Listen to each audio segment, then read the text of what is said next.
Ad Astra jusqu'à l'étoile, Ad Astra poursuis ton rêve. Bonjour les amis, c'est Diana de la chaîne Diana Guidance et on se retrouve pour les énergies de la semaine du 28 août au 3 septembre. Alors, on a des cartes qui reviennent d'une semaine sur l'autre, c'est très intéressant, j'adore. Il y a une cohérence totale entre les différentes semaines dans le cadre d'une grande évolution. On a à nouveau la mort. Alors cette mort, elle peut être impressionnante, mais en fait, on en a déjà parlé, elle signifie un grand changement, une grande transformation, une métamorphose. Et ça, c'est ce que nous sommes en train de vivre, chacun à notre niveau, et dans notre vie, dans les différents domaines de notre vie. Alors, on nous dit ici ce qui nous aide, ce qui nous challenge et un conseil. Ce qui nous aide, la roue de la fortune. C'est le destin, c'est la roue qui tourne, c'est la chance, c'est un petit coup de pouce inattendu. C'est un petit coup de pouce qui peut être rapide, qui peut venir de n'importe qui, à vrai dire. Mais c'est toujours en notre faveur. C'est une très très bonne carte, la roue de la fortune. Et ce qui nous challenge, c'est l'ermite. L'ermite, alors il y a 2 challenges en fait dans cette carte. Il y a une problématique, de temps, de temporalité.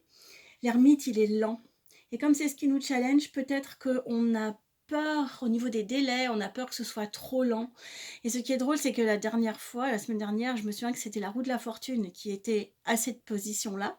La roue de la fortune qui disait il peut y avoir des accélérations brutales. Donc on a vraiment une espèce de peur liée à cette problématique de temps. On a peur que ça aille trop vite et alors on n'est pas prêt, on ne maîtrise pas. On a peur que ça aille trop lentement, on en a marre de cette situation, on voudrait que ça évolue plus vite. On est vraiment dans ce truc-là.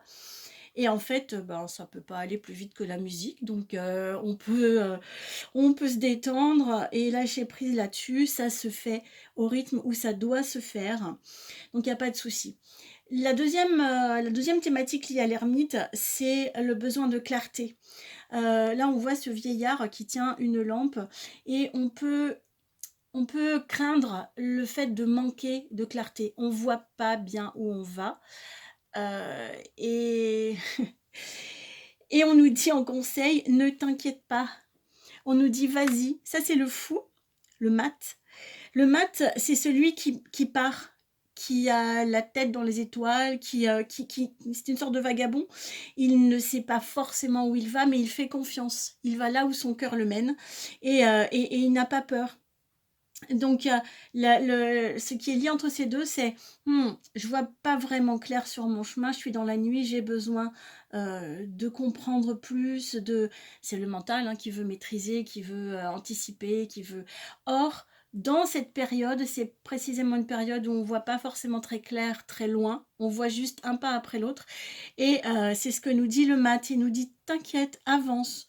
Soit lance-toi, soit continue d'avancer si tu es déjà sur ce chemin. Et je pense que tu y as vu le nombre de semaines où sortent ces grandes cartes de transformation.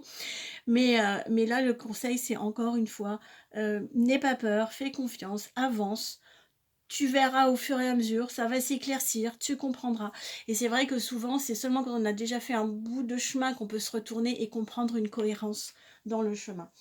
Alors, la carte qui fait la synthèse de ce jeu, donc qui est calculée en fonction des numéros qui sont additionnés en numérologie, c'est le pape. Le pape aussi, il est déjà sorti, il nous disait, écoute ta voix intérieure, tu es béni, tu es guidé, tu es protégé. Reste à l'écoute, avance modestement, pas après pas. Et là, c'est encore cette carte qui vient en synthèse pour dire aie confiance, avance, lâche prise, n'aie pas peur, tu es béni, tu es guidé. Donc ça, je trouve ça assez incroyable que ça ressorte avec une telle constance de semaine en semaine. Pour moi, ça me parle du trajet profond qu'on est en train de faire et pas juste des petits événements de la vie qui sont, voilà, qui sont du quotidien et qui sont peu importants. Là, ça nous parle vraiment de notre évolution sur le chemin de vie dans cette période d'ascension planétaire où les énergies montent, les fréquences vibratoires montent, celles de la planète et les nôtres avec. Donc c'est tout à fait challengeant, mais également passionnant. Voilà, sur ce, je vous souhaite une très, très belle semaine. Je vous embrasse bien fort et je vous dis à bientôt.